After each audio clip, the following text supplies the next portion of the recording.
తాజాగా దిశ పేపర్లో అదే వార్త. 24న భారత్ బంద్, అభయ్ పేరుతో మావోయిస్టు పార్టీ లేఖ, ఆపరేషన్ కగార్ నిలిపేయడానికి దేశవ్యాప్తంగా ప్రజా ఉద్యమం నిర్మించాలని పిలుపు. 24వ తేదీన ఈ భారత్ బంద్ జరగబోతున్నదట, జరపాలి అని మావోయిస్టు పార్టీ పిలుపునిస్తున్నది. ఇది ఆ లెటర్లో ఉన్న సారాంశం కూడా చదువుదాము. ఈ నెల 24న భారత్ బంద్కు పిలుపునిస్తూ అభయ్ పేరుతో మరో లేఖ. అభయ్ అంటే మొన్న లొంగిపోయిన ఆయన కాదు. అభయ్ అనేది ఆ పార్టీలో అధికార ప్రతినిధికి పెట్టే పేరు. మల్లోజుల వేణుగోపాల్ లొంగిపోతే ఆ పేరు పోదు, ఆ పేరు అట్లనే ఉంటుంది. ఆ పేరు ఇంకొకరు ఆ పేరుతో అధికార ప్రతినిధి పేరుతో లెటర్లు రిలీజ్ చేస్తూ ఉంటారు. సో అభయ్ అనేది పార్టీ పెట్టుకున్నటువంటి పేరు, అది వ్యక్తి కాదు, ఆ పార్టీ అధికార ప్రతినిధి పేరు.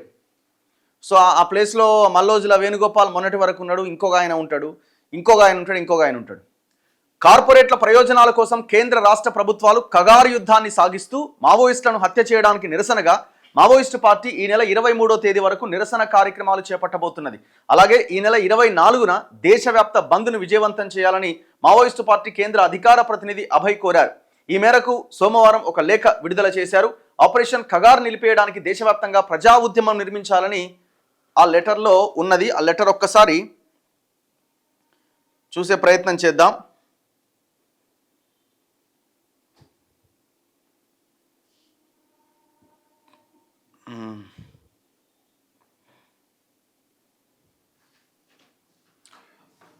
ఆ లెటర్లో భారత కమ్యూనిస్టు పార్టీ మావోయిస్ట్ కేంద్ర కమిటీ పత్రికా ప్రకటన. కార్పొరేట్ల ప్రయోజనాల కోసం కేంద్ర రాష్ట్ర ప్రభుత్వాలు కగారు యుద్ధాన్ని సాగిస్తూ మా పార్టీ కేంద్ర రాష్ట్ర కమిటీ సభ్యులను, పార్టీ కార్యకర్తలను హత్య చేయడానికి వ్యతిరేకంగా అక్టోబర్ 18 నుంచి 23వ తేదీ వరకు నిరసన వారాన్ని పాటించండి. అక్టోబర్ 18 నుంచి 23 వరకు అంటే 1 వీక్ నిరసన రోజులుగా పాటించండి అని చెప్తున్నారు.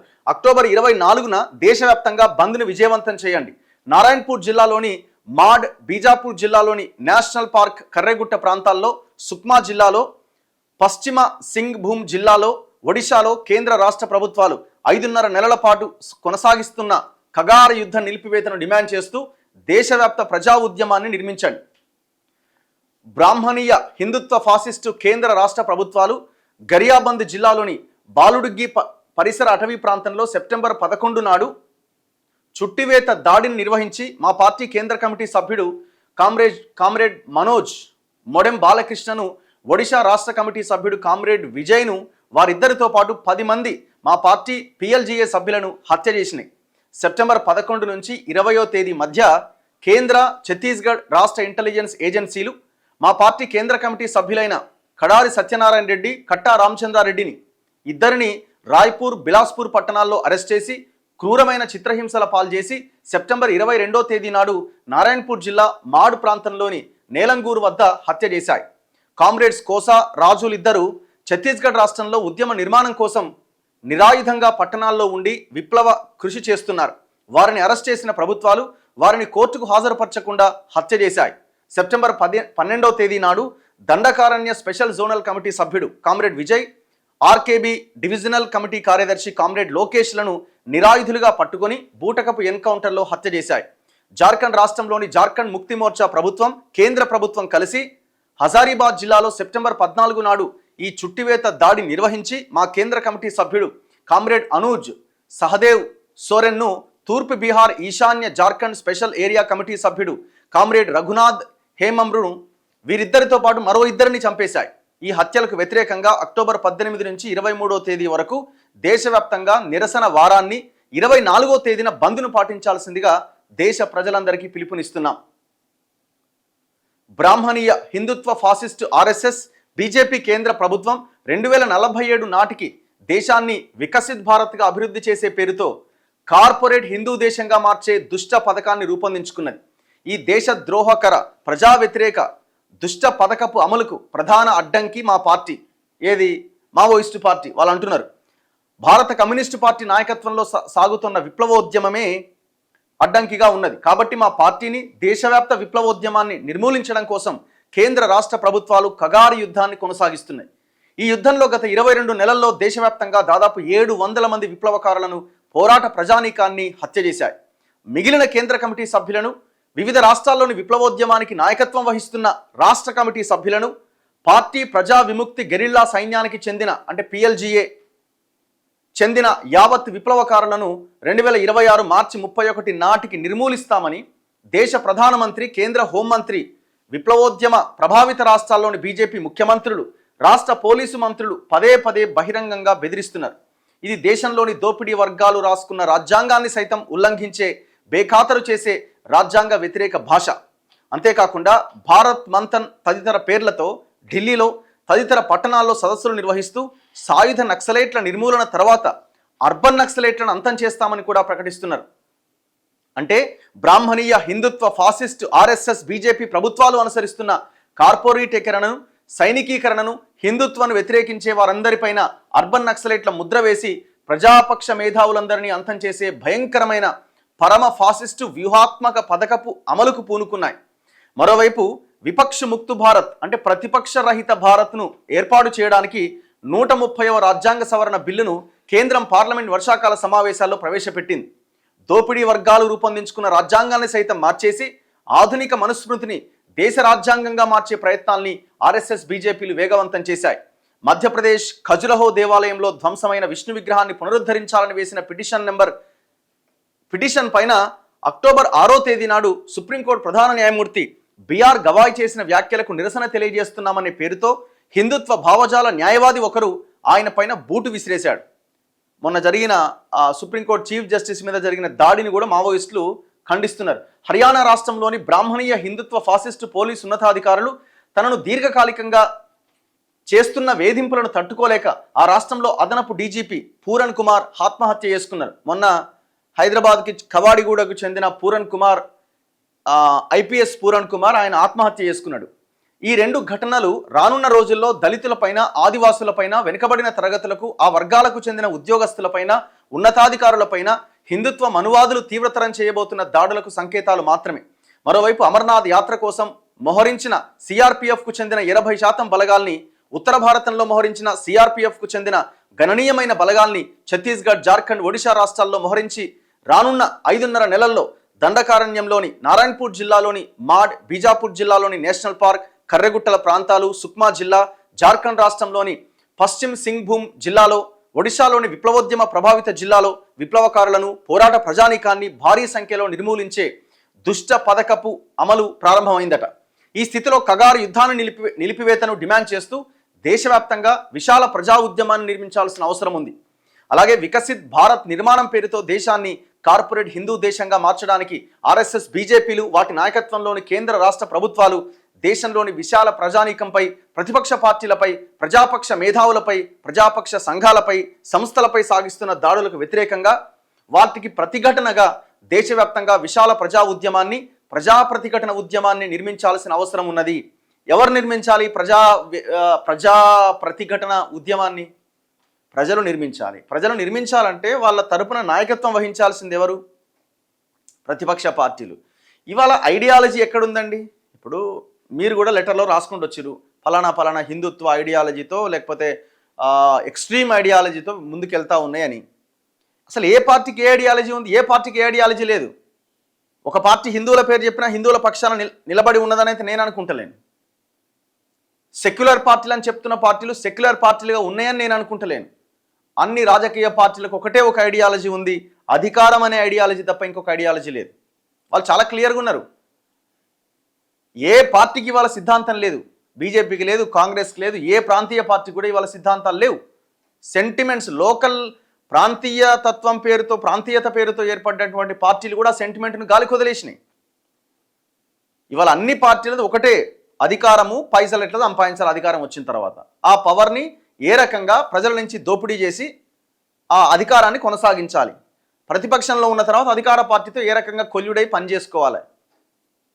ఇది తప్ప ఇవాళ రాజకీయ పార్టీలకు ఐడియాలజీ ఎక్కడిది? ఈ స్థితిలో సెప్టెంబర్ నెలలో మా పార్టీకి చెందిన 4 కేంద్ర కమిటీ సభ్యులను, రాష్ట్ర కమిటీ సభ్యులను, పార్టీ కార్యకర్తలను కేంద్ర రాష్ట్ర ప్రభుత్వాలు హత్య చేయడానికి వ్యతిరేకంగా అక్టోబర్ 18 నుంచి 23వ తేదీ వరకు దేశవ్యాప్తంగా నిరసన వారాన్ని, అక్టోబర్ 24వ తేదీ నాడు దేశవ్యాప్త బంద్ను పాటించాల్సిందిగా యావత్ దేశ ప్రజలకు పిలుపునిస్తున్నాం. ఈ నిరసన వారంలో భాగంగా గ్రామాలు, పట్టణాలు, నగరాల్లో గ్రూప్ మీటింగులు, సభలు, సదస్సులు, నిరసన ప్రదర్శనలు, ధర్నాలు వగైరా రూపాల్లో నిరసన తెలియజేయాల్సిందిగా విశాల ప్రజలకు విజ్ఞప్తి చేస్తున్నాం. అలాగే రాబోయే 5.5 నెలల్లో నారాయణపూర్ జిల్లాలోని మాడ్, బీజాపూర్ జిల్లాలోని నేషనల్ పార్క్, కర్రెగుట్ట ప్రాంతాల్లో, సుక్మా జిల్లాలో, జార్ఖండ్ పశ్చిమ సింగ్భూమ్ జిల్లాలో, ఒడిశా రాష్ట్రంలోని విప్లవోద్యమ ప్రభావిత జిల్లాలో కేంద్రీకరించి సాగబోతున్న కగారు యుద్ధాన్ని ఆపేయాలని కేంద్ర రాష్ట్ర ప్రభుత్వాలను డిమాండ్ చేస్తూ దేశవ్యాప్తంగా విశాల ప్రజా ఉద్యమాన్ని, ప్రజా ప్రతిఘటన ఉద్యమాన్ని నిర్మించి కొనసాగించాల్సిందిగా దేశంలోని విశాల ప్రజానీకానికి, కాంగ్రెస్ తదితర ప్రతిపక్ష పార్టీలకి, సిపిఐ, సిపిఎం, వామపక్ష ప్రతిపక్ష పార్టీలకు, దళిత, ఆదివాసీ, వెనుకబడిన తరగతులకు చెందిన ప్రజా సంఘాలకు, సంస్థలకు, మహిళా సంఘాలకు, ప్రగతిశీల శక్తులకు విజ్ఞప్తి చేస్తున్నాం. అభయ్, అధికార ప్రతినిధి, కేంద్ర కమిటీ, భారత కమ్యూనిస్టు పార్టీ, మావోయిస్టు. ఇప్పుడు పబ్లిక్ నుంచి ఎంత రియాక్షన్ ఉందన్నది ఇక్కడ చాలా ఇంపార్టెంట్. ఫర్ ఎగ్జాంపుల్ తెలంగాణ నుంచి తీసుకుందాం. ముందు నుంచి అందరూ ప్రజలు కూడా డిమాండ్ చేస్తున్నారు, చర్చలు అడుగుతున్నారు కదా, చర్చలు జరిపితే అయిపోయేది కదా, పాకిస్తాన్ లాంటి దేశంతో కూడా చర్చలకి రెడీ అయినారు కదా, వాడు ఎవడో మధ్యలో ట్రంప్ వచ్చిండో లేకపోతే మీరే వాడి పెట్టిన రిక్వెస్ట్కి ఇదైర్రో, మొత్తానికి యుద్ధాన్ని అయితే ఆపేసారు కదా, అంతకంటే దారుణం కాదు కదా వీళ్ళు. ఈ దేశంలో ముఖ్యంగా ఈ తెలంగాణలో, మనం తెలంగాణలో ఉన్నాం కాబట్టి ఇక్కడ పుట్టిన బిడ్డలే కదా అని అందరూ మాట్లాడారు. కానీ కేంద్రం దానికి రెడీగా లేదు. కేంద్రం రెడీగా లేకపోవడానికి కారణం ఏంటి అంటే పెద్ద ఎత్తున అడవిలో ఉన్నటువంటి ఆ సంపద. ఏ ప్రభుత్వమైనా, ఇప్పుడు మీరు అనుకుంటున్నారేమో, ఇప్పుడు కాంగ్రెస్ని వీళ్ళు అడిగారు, రేపొద్దున బీజేపీ పై కాంగ్రెస్ వస్తే కాంగ్రెస్ ఏమైనా అదానికో అంబానీకో వ్యతిరేకమైన పాలసీ ఏమైనా తీసుకునే అవకాశం ఉందా? ఎవడు ఏమి తీసుకోడండి, సేమ్ పాలసీసే కంటిన్యూ అవుతాయి. ఎందుకంటే ఇవాళ పార్టీలు లేకపోతే నాయకులు ఈ దేశాన్ని పరిపాలించట్లే.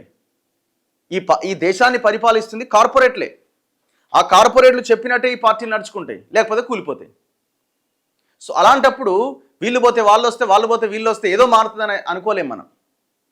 వీళ్ళందరూ కూడా ఈ కార్పొరేట్ల పెట్టుబడిదారుల యొక్క మోచేతి నీళ్ళు తాగే పార్టీలే ఇవన్నీ. సో కాబట్టి సరే, ఇప్పుడు అపోజిషన్లో వాళ్ళు ఉన్నారు కాబట్టి వాళ్ళని విజ్ఞప్తి చేస్తున్నారు, వాళ్ళు కూడా మాట్లాడుతున్నారు, వాళ్ళు కూడా కొంత సరే మరీ ఇప్పుడు అధికారంలో ఉన్న పార్టీ అంత కాకపోయినా వాళ్ళ అధికారంలో ఇప్పుడు ఇంత భయంకరంగా లేకపోయింది వచ్చేమో.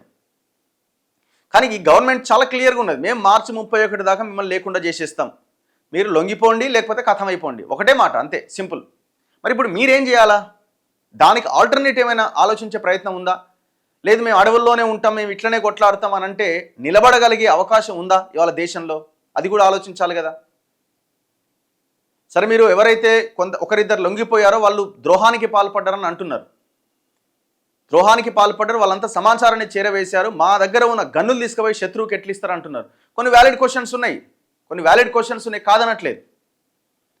కానీ ఒక నిర్ణయం తీసుకొని దీన్ని ఏ రకంగా ముందుకు తీసుకెళ్ళాలి, ప్రజా ఉద్యమాన్ని ఎట్లా నిర్మించాలి, ప్రజలకు మంచి ఎట్లా చేయాలన్న ఒక ఆలోచన మీ పార్టీ వైపు నుంచి కూడా జరగాలి.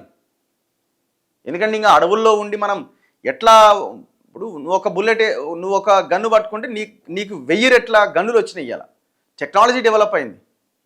సరే, ఇదంతా ఒకవైపు అయితే మరి ప్రజల నుంచి మీకు మద్దతు ఎంతవరకు ఉంది? తెలంగాణలో మీరు 2014 నుంచి 2023 దాకా తెలంగాణ వచ్చిన తర్వాత మీరు కూడా తెలంగాణకి మావోయిస్టు పార్టీ సానుకూల వైఖరినే చెప్పింది కదా, తెలంగాణ కావాలని మీరు కూడా కొట్లాడారు కదా, మీరు కూడా ఆనాడు తెలంగాణ ఉద్యమానికి మద్దతుగా నిలబడ్డారు. తెలంగాణ వచ్చిన తర్వాత దాదాపు కొన్ని లక్షల ఎకరాల భూములు ఖతమైపోయినాయి కదా. మేము చిన్నప్పుడు ఊర్లలో ఉన్నప్పుడు గోడల మీద రాసేవాళ్ళు, దున్నేవాడిదే భూమి అని, ఇట్లా జాజుతోని ఎరుపు రంగులు. ఎవరు రాసిరండి అంటే అన్నలు రాసిపోయారు అని అనేటోళ్ళు, లెటర్లు వస్తుండేవి. తెలంగాణ వచ్చిన తర్వాత ఉమ్మడి ఆంధ్రప్రదేశ్లో కూడా లేని భూదోపిడి తెలంగాణ వచ్చిన తర్వాత జరిగింది. మేమేమడుగుతున్నామంటే ఒక్క లెటర్ ఎందుకు, కనీసం ఒక లెటర్ ఈ భూదోపిడిని అరికట్టాలి, ఆపాలి, లేకపోతే ఖబర్దార్ అనే ఒక లెటర్ ఎప్పుడైనా ఆ 10 సంవత్సరాల కాలంలో చూసినామా? అప్పుడేం ఆపరేషన్ కగార్ లేదు కదా. ఇంత భయంకరమైనటువంటి అటాక్ అయితే అప్పుడు స్టార్ట్ కాలే. మీరు చెప్తున్న లెక్క ప్రకారం 5.5 నెలలే కదా. మరి లాస్ట్ 10 yearsగా జరిగిన భూ దోపిడీ ఎంత భయంకరమైన దోపిడీ, ప్రజలు మొత్తం ఆగమైపోయారు కదా, జీవితాలే ఆగమైపోయినాయి కదా. ఆనాడు ప్రజలు అడిగినారు, ఎక్కడున్నారు ఈ అన్నలు, ఎక్కడ పోయారు అని. ఎందుకు ఆ రోజు ఎందుకు మీరు రెస్పాండ్ కాలేదన్న దానికి ఇంతవరకు మీ దగ్గర నుంచి ఒక ఆన్సర్ రాలే. ఖచ్చితంగా మీరు ఆన్సర్ చేయాల్సిందే. సమాధానం దీనికి సమాధానం ఒక లెటర్ల రూపంలో ఇంకొక రూపంలోనో ప్రజలకు చెప్పాల్సిందే. సరే అది ఏ రకంగా జరిగింది, లేకపోతే మేము మాట్లాడేది తప్ప, మీరు ఇంకా భయంకరమైన ఇబ్బందుల్లో ఉన్నారా అన్నాడు. ఇది మాట్లాడుకోవాల్సిన అవసరం ఉన్నది. సరే ఏదేమైనా ఈ సంపుడు అన్నది కరెక్ట్ కాదు. డిస్కషన్ ద్వారా, డైలాగ్ ద్వారా ఏం చేయాలన్న దాని మీద ప్రభుత్వాలు ఆలోచించాలి. ఇట్లా సంపుకుంటూ పోతే ఏమొస్తుంది చెప్పండి. మీరు చూడండి, అద్భుతమైన క్రీమ్ తెలంగాణ నుంచి వెళ్ళిపోయింది. సాయుధ రైతాంగ పోరాటంలో వేల మంది చచ్చిపోయారు. మావోయిస్టులు అన్నల పేరుతో చాలామంది అడవుల్లో, ఇలాంతా ఇంటలెక్చువల్సే. ఈ ఇంటలెక్చువల్స్ కనుక ప్రజా ఉద్యమాల్లో ఉండి ఇక్కడ ఆల్టర్నేట్ రాజకీయాలను నిర్మించి ఉంటే ఇవాళ తెలంగాణ ఎక్కడో ఉండేది. లీడర్షిప్ లేకుండా పోయింది కదా. బలహీన వర్గాల్లో ఉన్న లీడర్షిప్ అమ్ముడు పోతున్నది. కొత్త లీడర్షిప్ అంటే ఆనాడు నుంచి బలంగా ఉండి 90% పైగా ఉన్న ఈ ప్రజలు అధికారాన్ని చేజిక్కించుకోవడానికి అవకాశం లేకుండా ఇవాళ పోరాడాల్సిన పరిస్థితి కదా. కనీసం అరే లోకల్ బాడీస్లో 42% రిజర్వేషన్స్ ఇవ్వడానికి మనం కొట్టాడాల్సిన పరిస్థితి. చూడండి ఎంత దారుణంగా ఉందో. సో ఇది నిన్న మావోయిస్టులు రిలీజ్ చేసిన లెటర్. ఇది పబ్లిక్ రియాక్షన్ ఏందో కూడా చూద్దాం. సో ఇవాళ మనకి జస్ట్ ఒక 2 పేపర్సే ఉన్నాయి, అందులో ఉన్న వార్తల్ని మనం చదువుదాము. నక్సలైట్లలో బాసులు అగ్రకులాల వాళ్ళే ఉంటారు. సరే ఇప్పుడు ఒక మాట, అగ్రకులాలు ఉంటారు, వాళ్ళే నాయకత్వము, కింది వాళ్ళు చనిపోతారు, అంతా ఎస్సీ ఎస్టీ బీసీలని ఒకటి ఉన్నది. అదొక భాగం అయినప్పుడు సరే అగ్రకులాల్లో ఉన్న వాళ్ళు అక్కడికి వెళ్ళినా వాళ్ళైతే మొత్తం త్యాగం చేసి అక్కడికి వెళ్ళారు కదా. వాళ్ళకు ఉన్నటువంటి ఇక్కడ ఉన్నటువంటి వనరులను వదిలేసే వెళ్ళిపోయారు కదా. అది కూడా ఆలోచించాలి కదా. అన్ని ఆధిపత్య పార్టీలు కార్పొరేట్ కంపెనీల నుంచి ఎలక్టోరల్ బాండ్స్ తీసుకున్నారు. ఒక్క బహుజన్ సమాజ్ పార్టీ మాత్రమే బహుజనులకు రాజ్యాధికారాన్ని తీసుకొచ్చే ఏకైక జాతీయ పార్టీ. మేలుకో బహుజన, నీ రాజ్యాన్ని ఏలుకో. ఎక్కడ బహుజన్ సమాజ్ పార్టీ? ఎక్కడున్నారు మాయావతి గారు చెప్పండి. ఏది ఆమె ముఖ్యమంత్రి తర్వాత, ఆమె కేసులు వ్యవహారం తర్వాత ఇప్పుడు ఎక్కడున్నది ఆవిడ? ఆమె ఒక పార్టీ వైపే నిలబడి ఉన్నది. ఏ ఎలక్టోరల్ బాండ్స్ అయితే తీసుకున్నదో పెద్ద ఎత్తున దేశంలో ఆ పార్టీ వైపు నిలబడి ఉన్నది కదా. Naxalism is not for this generation అట బండా సంతోష్. ఒకసారే మల్లోజుల వేణుగోపాల్ గారికి ఇంటర్వ్యూ చేయాలని కోరుకుంటున్నాను. వాళ్ళు ఏకంగా లెటర్ రిలీజ్ చేసినారు. ఎవరు? Maoist party. వీళ్ళు విప్లవ ద్రోహులు, వీళ్ళని ప్రజాక్షేత్రంలో శిక్షించాలి అని. బయట జరుగుతున్న డిస్కషన్ ఏంటంటే వాళ్ళ కోసం ఆల్రెడీ 3 యాక్షన్ టీంలని మావోయిస్ట్ పార్టీ రంగంలోకి దించింది అని. ఇది తెలుసుకున్న ఇంటెలిజెన్స్ ప్రభుత్వానికి సమాచారం ఇచ్చింది. వాళ్ళని ఇక బయటికి పంపించే అవకాశం లేదని కూడా వార్తలు వస్తున్నాయి. ఇది చూడాలి, ఎందుకంటే వాళ్ళు ఇప్పుడు ఇంట్రాగేషన్లో ఉంటారు కొద్ది రోజుల వరకు. ప్రజలు మీడియానే ఈ దేశంలో అతిపెద్ద దేశద్రోహులట. ప్రజలు కూడా దేశద్రోహులేనా? అందులో మీరు కూడా ఉన్నారా? అన్నలు, మీరు పోలీసులతో వారు కాకుండా అవినీతి రాజకీయ నాయకులను లేపేయండి, అంతా సెట్ అవుతుందట. సరే మనం లేపేయడానికి వ్యతిరేకం కానీ అంటే పబ్లిక్లో అంత అండరెస్ట్ ఉన్నది. ఇప్పుడు ఒక దగ్గర ఒక భూమి దశాబ్దాలుగా సాగు చేసిన భూమి కబ్జా అవుతుంటే ఆ రైతు వాళ్ళు ఏమనుకుంటారు? ఎక్కడ పోయారు అన్నలు, ఎంఐవిని వచ్చి లేపేస్తే అయిపోతుండే అనే ఒక ఆలోచన వచ్చింది ఆనాడు. కానీ ఎక్కడ పోయారు? రాలేదు కదా మన కోసం. అప్పుడు తెలంగాణ భవన్ గేట్ దగ్గర, ఇప్పుడు గాంధీ భవన్ గేట్ దగ్గర ఉంటున్నారు. వాస్తవమే. మీరు చెప్పిన దాంట్లో 100%. అన్నలు జనజీవన స్రవంతిలో కలవడం మంచిది.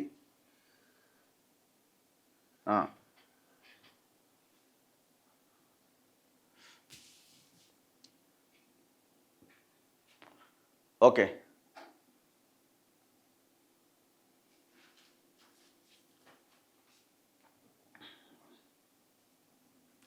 కేసీఆర్ మావోయిస్టుల సిద్ధాంతం మా సిద్ధాంతం అన్నాడు. పంచభూతాల్లో దేన్ని వదలలే. భూములు, నీళ్లు, మైనింగ్, వాటర్ ప్రాజెక్ట్స్ ఎట్సెట్రా. కరెక్టే. తెలంగాణ ఉద్యమంలో మావోయిస్టుల సిద్ధాంతమే మా సిద్ధాంతం అన్నాడు. అధికారంలోకి వచ్చాక అదే చెప్పిండు. మరి మావోయిస్ట్ సిద్ధాంతం ఏంది? దున్నేవాడిదే భూమి, నువ్వు దున్నడానికి వీల్లేదురా, భూమి నాదని గుంజుకున్నాడు. అంటే ఆయన ఒక మాట్లాడితే దానికి వ్యతిరేకంగానే చేస్తాడు. మరి అప్పుడు ఆనాడు మావోయిస్టులు ఎందుకు మాట్లాడలేదన్న పాయింట్కి ఆన్సర్ రావాల్సింది. మేము ప్రతిరోజు దీన్ని అడుగుతాం. కేసీఆర్ అధికారంలో ఉన్న 10 ఏళ్ళు మావోయిస్టులు ఎక్కడ పోయారు? మరో బీహార్గా మారుతున్న తెలంగాణ. పొద్దున లేస్తే కులాలు, కుమ్ములాటలు, ప్రాంతీయ వైషమ్యాలు, ప్రజల నిజమైన సమస్యలైన విద్య, వైద్యం, రోడ్లు, డ్రైనేజీ, అభివృద్ధి, ఉద్యోగాల గురించి మాట్లాడిన నాథుడే లేడు. అదానీ జాబ్ క్రియేటర్ అట. జాబ్ క్రియేటర్ ఎట్లయితాడు? జాబ్ క్రియేటర్ ఎంత క్రియేట్ చేస్తున్నాడు, ఎంత లేపుతున్నాడు, అది ఆలోచించాలి మనం. చలో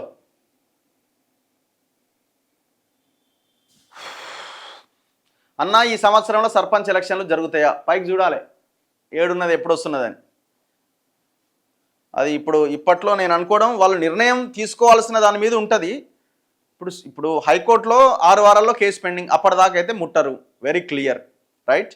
ఒకవేళ హైకోర్టులో అటు ఇటు అయినా మళ్ళీ ఎవరో ఒకరు సుప్రీంకోర్టుకి వెళ్తారు, మళ్ళీ అక్కడ తేలాలి. అక్కడ తేలి ఏదో ఒక డెసిషన్ వచ్చిన తర్వాత అప్పుడు ప్రభుత్వం నిర్ణయం తీసుకునే అవకాశం ఉంటుంది. సో అది పట్టడానికి మినిమం ఒక 1 to 2 months అవుతుంది. ఆలోపు ఇప్పుడు జూబ్లీహిల్స్ ఎలక్షన్ November 11th ఉంది కాబట్టి అప్పటిదాకా ఎవరు మాట్లాడే అవకాశం కూడా లేదు. నాకు తెలిసి అంతా అయిపోయేలోపు మళ్ళీ ఇంకో బై ఎలక్షన్ కూడా వచ్చేటట్టుంది, 1-2 చూడాలి మరి ఏమైద్దో. అన్న, మీ భూమి పోరాటానికి నా సల్యూట్ అట, థ్యాంక్ యూ. న్యూ పెన్షన్ గురించి మాట్లాడండి. ఓకే, అసలు ఇదంతా అదానీ అంబానీల అడవి సంపద కోసం 100% అంటే డౌట్ ఏం లేదు. లేకపోతే ఇంత ఇప్పుడు ఒక ప్రజా సమస్య తెలంగాణ దేశంలో ఎడ్యుకేషన్ హెల్త్ మీద ఆపరేషన్ ఖగార్ లాంటి యుద్ధం స్టార్ట్ చేయాలంటే, ఖగార్ లాంటి యుద్ధం అంటే ఆపరేషన్ ఎడ్యుకేషన్, ఆపరేషన్ హెల్త్ అనే యుద్ధాన్ని కేంద్రం స్టార్ట్ చేయాలి, అన్ని రాష్ట్ర ప్రభుత్వాలు స్టార్ట్ చేయాలి. దీని మీద పెట్టిన ఖర్చు, దీని మీద పెట్టిన సోయి వాటి మీద ఉండి ఇవాళ దేశం ఎక్కడో ఉంటుంది. ఎందుకంటే ఎంత కీన్ అబ్జర్వేషన్లో ఉన్నారు, అసలు ఒక్కొక్కరిని వేటాడి చంపుతున్నారు కదా. అదే ఇష్యూస్ మీద కూడా మీరు ఈ రకంగానే పనిచేస్తే చాలా అద్భుతంగా ఉంటుంది దేశం, రాష్ట్రం కూడా. రఘు అన్న, నల్గొండ మెడికల్ కాలేజీకి వచ్చావంట, దేనికి? రాలేదు బ్రదర్ నేను. భూమాత వల్ల సాదా బైనామాలకు గిరిజనేతరులకు పట్టాలు ఇస్తారా? ఇంకా అది పెండింగ్లోనే ఉన్నది, చూడాలి మరి. ఇప్పుడు సాదా బైనామాలది భూభారతిలో అయితే చేర్చిరు, ఇంతకుముందు కేసీఆర్ ఉన్నప్పుడు ధరణిలో ఆ సెక్షన్ని చేర్చకుండా జీవో తెచ్చిండు కావాలని, ఎందుకంటే కోర్టు కొట్టేస్తుంది ఎట్లాగా, కోర్టు అదే పని చేసి స్టే ఇచ్చింది. ఈ గవర్నమెంట్ వచ్చిన తర్వాత భూభారతిలో సెక్షన్ 6ని యాడ్ చేసింది. ఆ సెక్షన్ 6ని యాడ్ చేసి కోర్టుకు వెళ్తే కోర్టు కూడా గతంలో ఇచ్చిన స్టేను తొలగించింది, మీరు చేసుకోవచ్చు అని. కానీ ఇంతవరకు వీళ్ళు స్టార్ట్ చేయలే, మరి ఎప్పుడు చేస్తారో చూడాలి. ప్రభుత్వ ఉద్యోగుల డిఏ గురించి మాట్లాడండి, పెండింగ్ బిల్లుల గురించి మాట్లాడండి, అందరివి సమస్యలే. అన్న, 3 పిల్లల గురించి చెప్పండి.